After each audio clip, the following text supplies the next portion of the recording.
Pues estamos aquí con Luis, director del IES Beatriz de Suabia, en esta jornada sobre Expulsamos Hablamos. Y nada, Luis, cuéntanos tu experiencia como equipo directivo, ahora que nos has escuchado que la familia estamos siempre un poco, que sois nuestro objetivo a, no sé si a batir, pero por lo menos el objetivo a que nos escuchéis en el tema de la convivencia, los partes, las expulsiones y demás. Lo que pasa es que el tema de la convivencia es difícil de gestionar y contentar a todo el mundo, porque sí es verdad que algunas veces pretendemos utilizar el recurso de la expulsión, que yo creo que nos equivocamos muchas veces como respuesta a una conducta disruptiva. Y no agotamos todos los cauces que tenemos y todas las oportunidades que tenemos de aprovechar la disrupción o aprovechar el conflicto para crecer como centro. Hay muchos pasos que se pueden dar antes, dialogar, utilizar otros recursos, aula de convivencia, profesorado de apoyo que tenemos en los centros y entramos en la dinámica del día a día del centro y la respuesta más inmediata que tenemos es la expulsión del centro del niño. Está demostrado que eso no da resultado. Cuando vuelven en muchos casos peor, pero ya no por el cabreo de que lo hayan expulsado y que vengan otra vez con problemas de convivencia, sino el desfase curricular que acarrea ese periodo de expulsión.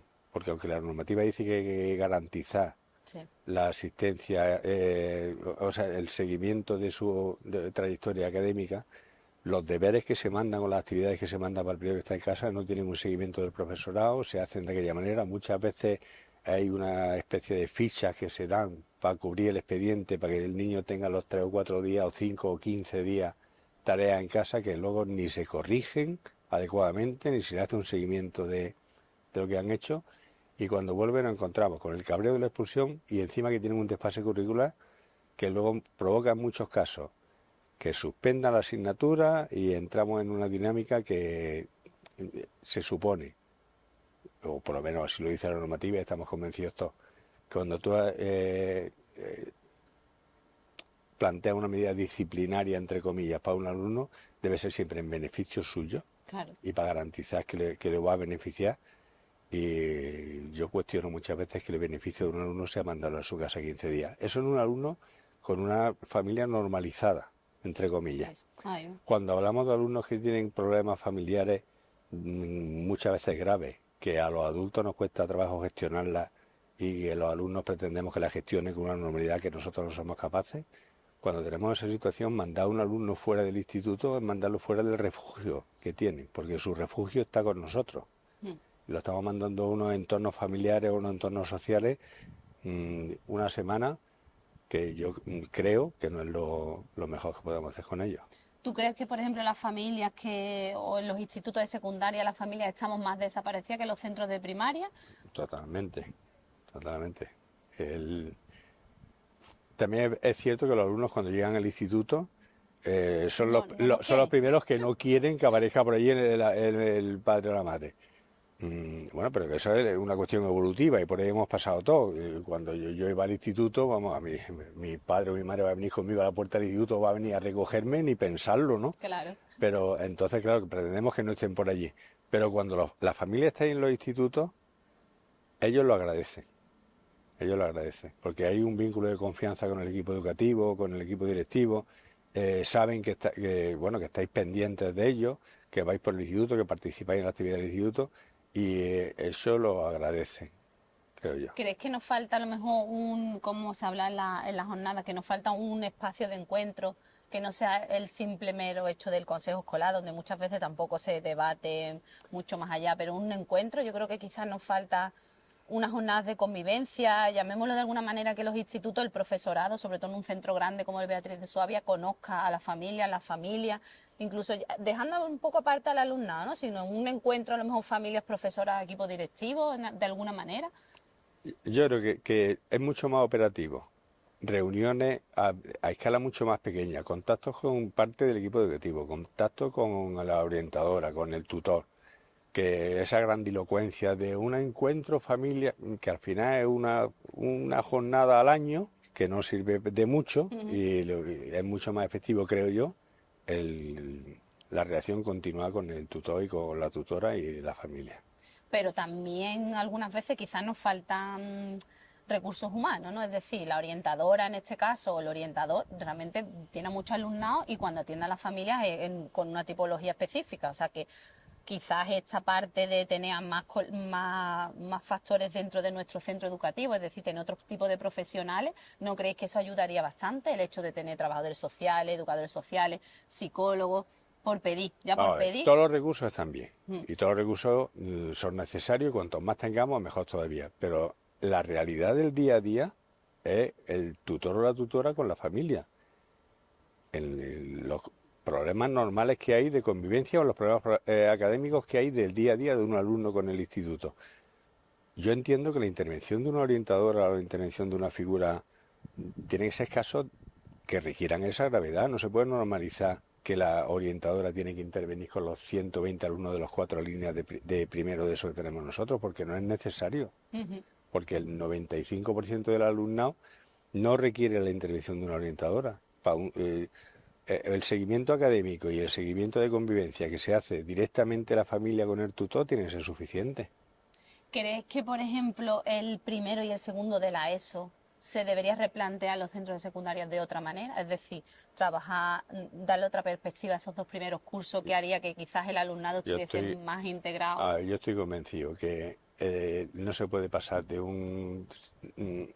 una metodología en primaria con un tutor que está muchas horas con los alumnos y con 2 profesores especialistas de inglés, de música y de educación física, a un sistema en el que tengan 11 asignaturas con 11 profesionales distintos, especialistas en cada uno de su materia. Hay una desvinculación total con el alumnado porque nos vemos 3 o 4 horas a la semana. No hay una persona de referencia que esté mucho tiempo con ellos y está funcionando y creo que debería de ser el trabajar por ámbito, como mínimo por ámbito, tener los 3 ámbitos de conocimiento y que una persona sea referente del alumnado porque está 7, 8 o 9 horas como mínimo a la semana con ellos, aparte de la tutoría. Y el hecho de aquí, el proyecto, por ejemplo, del IES Macarena, del alumnado mediador, es una cosa que entiendo que puede venir perfectamente bien en un instituto, da igual del tamaño que tenga, ¿no? Depende de qué conflicto. Para conflictos muy menores y para situaciones livianas... Entre iguales, como han hablado ellos. Está bien entre ellos. Pero el conflicto en el que intervienen redes sociales, conflicto en el que intervienen acoso, yo creo que esa mediación entre iguales tiene que estar muy apoyada por adultos. Porque hay conflictos que ellos solo... les cuesta trabajo gestionarlos, nos cuesta a nosotros gestionarlos con que más a ellos entre iguales. Claro. ¿Te parece también que quizás falta formación en el profesorado, en las herramientas, como has comentado, ¿no? El hecho de que tú eres especialista en tu materia porque estudiaste en la universidad, te licenciaste, te graduaste.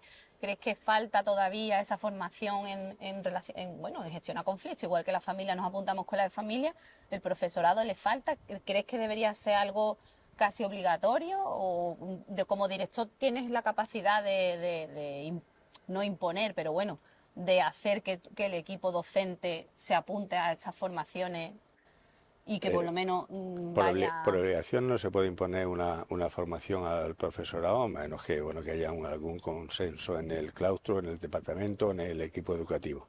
Pero cada vez se están dando más cuenta los profesores de que tener conocimiento de educación emocional y saber gestionar conflictos y tener esos recursos de empatía les mejora académicamente. Es que eso es así. Entonces ellos se están formando. Seguramente falta formación.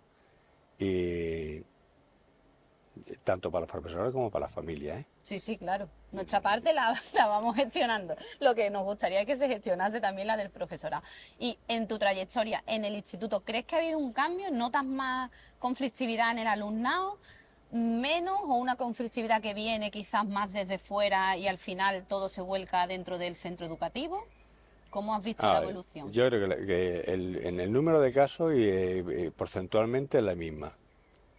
Sí es verdad que yo creo que hay alguna época, no sé por qué, hay alguna época en las que se visibiliza mucho, que en realidad no es tanto, que estamos hablando, yo he mirado los indicadores homologados por curiosidad, le he dado un repaso al del año pasado, y tenemos de conductas contrarias el 7%. 4% 4 y algo de niños y no llega al 3 de niñas. el 7% de conductas contrarias que se hayan grabado en Séneca. Ten en cuenta que de un grupo de primero de eso, que haya 40 partes, en realidad son 3 alumnos los que tienen el 90% de esas 40 partes. Son partes repetitivas a la misma persona, que entra ya en el círculo vicioso de conducta contraria, parte, y acumula muchas partes. En el momento que una persona tiene ya 10, 12, 15 partes, ya el parte pierde sentido. Claro. Ya no tiene utilidad. No. A la primera persona, a la que le ponen el parte la primera vez, que nunca le has puesto un parte y hace algo excesivamente grave y que merezca ponerle un parte, bueno, eso es un drama. Y sirve para algo, porque interviene la familia, interviene el profesorado, el alumno considera el parte como una llamada de atención que le hace reflexionar y le hace cambiar, y eso sí tiene sentido. Cuando le pone el parte número 17 a un alumno es que ya no tiene sentido ninguno. Entonces, antes del parte, para mí es muy importante que no institucionalizar los partes. Esto no es el Código Penal, donde estas son las conductas y si no las haces tiene un parte y tiene una consecuencia. Es mucho más importante trabajar antes como profesor, no hace falta ser tutor, como profesor, trabajar esos conflictos y solucionarlos de una manera menos institucionalizada, digámoslo así. Porque muchas veces se tiene los niños y las niñas cuando tienen el tránsito, también muchas veces el miedo al instituto es porque le han dicho que allí cualquier cosa le supone un parte. Sí. Eso también de manera generalizada es la leyenda urbana del instituto. Lo de los partes es un invento diabólico que se nos ha colado aquí, porque cuando nosotros estudiábamos no había partes. Yo no recuerdo mucho no había parte. Ese tema, la verdad. Entonces, lo de los partes, yo pienso que no es una solución, es un problema.